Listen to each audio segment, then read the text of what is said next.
मला आपणा सर्वांना सांगायचे की आपल्या सर्व आदिवासी बांधवांच्या माध्यमातून जे तुमचा त्याग त्या पूर्व भागाकरता खेड असेल, आंबेगाव असेल, जुन्नर असेल या परिसरामध्ये म्हणजे फार आपण सह्याद्रीच्या सगळ्या डोंगराच्या रांगा धरल्या, मुळशी तालुका असेल, भोर असेल, या सगळ्या परिसरामध्ये मोठ्या प्रमाणामध्ये जी धरणं झाली आणि असंच फार नाशिकपर्यंत आणि त्याच्यामुळे शेतकऱ्यांना शेतीला चांगल्या प्रकारचं पाणी मिळालं आणि लोक बागायत झाली.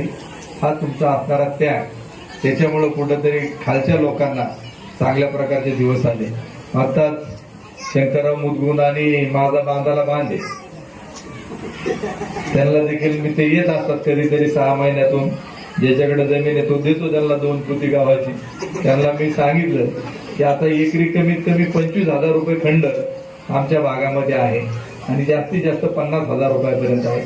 ह्या देखील काही गोष्टी आदिवासी बांधवांना माहीत असणं गरजेचं आहे.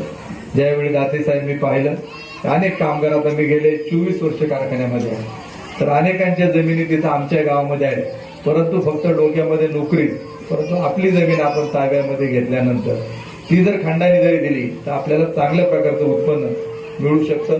परंतु एकदम आपला आदिवासी बांधव मी पाहिला की माणसं फार गरीब आणि समोरच्याने किती अन्याय केला तरी ती सहनशीलता तुमच्या इतकी दुसरी कोणाकडे नाही, हे मी जवळून त्या ठिकाणी पाहिलं.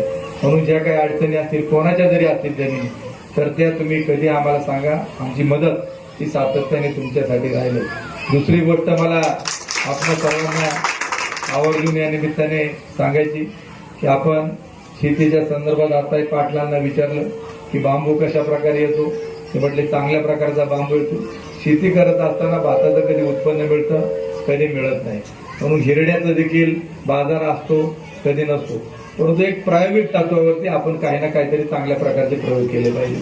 आज बांबूच्या वेगवेगळ्या प्रकारच्या अनेक जाती आलेल्या आहेत. शेतामध्ये कडेला आपल्याला जे काही उत्पन्न घेत असताना बांबूच्या काही सुधारित जाती आल्या, ते तुमच्या माहिती करता सांगू. बांबू ही गोष्ट अशी की त्याची चुट्टी देखील वाया जात नाही. कारखान्यामध्ये फर्निचर बनवण्याकरता त्याचा उपयोग होतो, पेपर बनवण्याकरता देखील त्याचा उपयोग होतो. टोमॅटोला बांबू त्या ठिकाणी लागतो, डाळिंबाला लागतो, द्राक्षाला देखील लागतो. आज 8 फुटाचा जरी आपल्याला बांबू घ्यायचा म्हटला मनगटावाने तर 25 रुपयाच्या खाली तो मिळत नाही.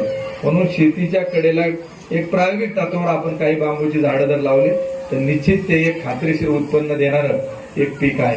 मी स्वतः जरी पूर्व भागात असेल तर मी स्वतः एक 25 बेड बांबूची लावलेले आहेत. त्यामुळे मला एक सुद्धा बांबू, आज माझी 13 एकर द्राक्षाची बाग आहे, एक सुद्धा बांबू आता मला विकत घ्यावा लागत नाही, तेवढी बचत होते. दुसरं एक पीक पद्धतीमध्ये आज सिल्वर ओक सारखे एक झाड आहे, ज्याचा साग येतो तुमच्याकडे. सिल्वर ओक देखील जंगलामध्येच वाढतं.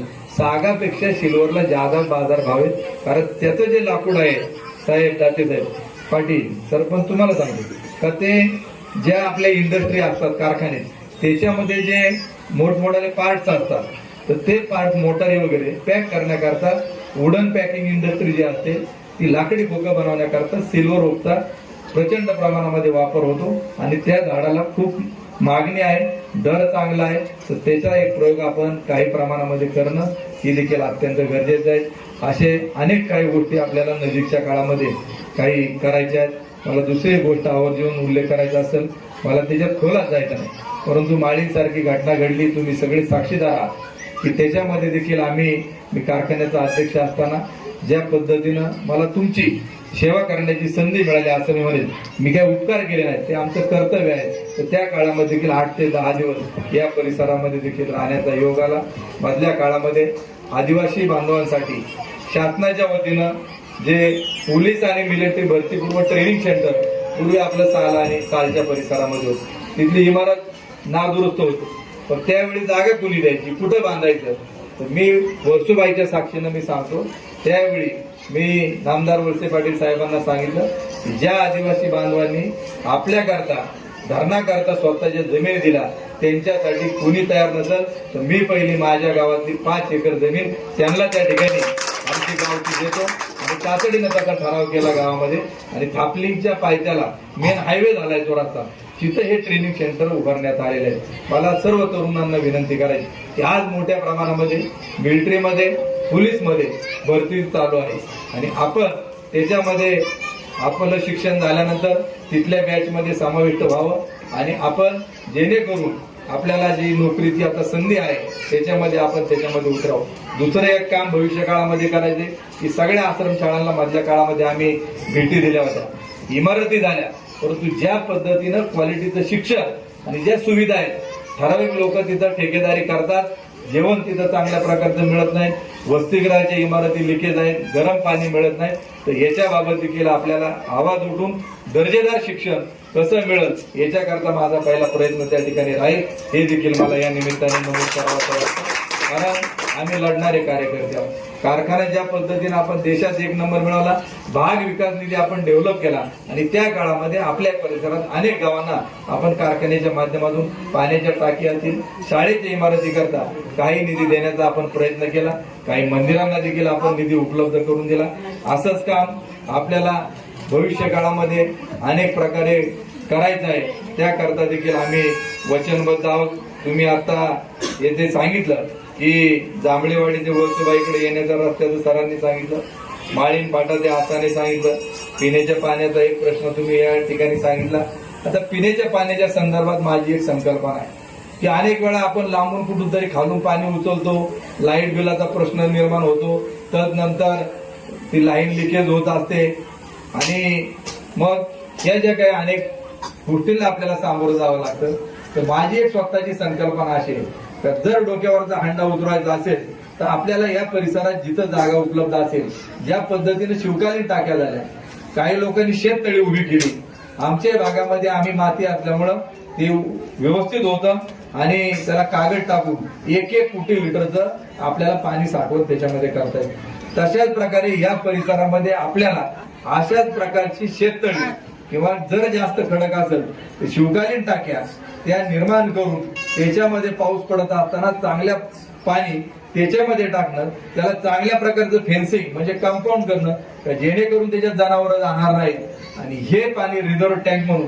आता उदाहरण देऊ सांगू, इथं धरणामध्ये काय केलं आपण, फक्त भिंत बांधली आणि वरून पावसाचं पडणारं पाणी त्याच्यामध्ये आडलं गेलं, गाळ खाली चांगला आणि सगळ्यात शुद्ध जर पाणी कुठं असेल तर ते धरणाचं पाणी असतं. कारण याच्यात कुठल्याही प्रकारची केमिकल जात नाहीत, शेतामध्ये आपण जे खतं टाकतो ते निचऱ्याचं त्याच्यामध्ये जात नाही आणि अशा प्रकारे सगळ्यात शुद्धतेचे पाणी येतं, विहिरीपेक्षा चांगलं. तर भविष्य काळामध्ये हा जो कन्सेप्ट आहे तो ट्रायल बेसवर मी आदरणीय शरदचंद्रजी पवार साहेब, आज आपले नेते आहेत, राज्यसभेचे खासदार आहेत, मी त्यांना एक विनंती करणार आहे. आता गुरुजींना सांगितलं तुम्हाला कुठून करायचं असेल तर करा.